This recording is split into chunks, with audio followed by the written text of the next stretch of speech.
Hello, and welcome to the tutorial for the repertory piece on page 43 in the Preparatory Class Piano Resources book, Debbie's First Date Ends in Disaster. To master this piece, you first have to practice the hands separately. This tutorial will be for the left hand part. The piece is in the key of C major, so there are no sharps or flats in the key signature. Consequently, only the white notes on the piano are used. The first chord in the left-hand part is spelled F, C, E, and the middle note of the chord is the note middle C. So begin by finding middle C on your keyboard. Use the fingering that is marked in your book, 5, 2, 1. Play the notes one at a time from bottom to top, F, C, E.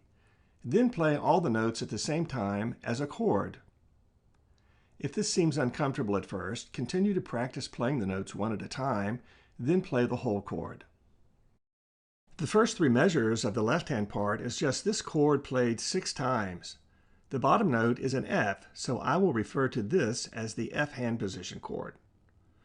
For measures 4 and 5, just move the hand position down one step to an E, then play the same chord form again. This is the E hand position chord. Keep moving down one step at a time, playing the D hand position chord, and then finally the C hand position chord. That's all there is to it for the left hand for the whole piece.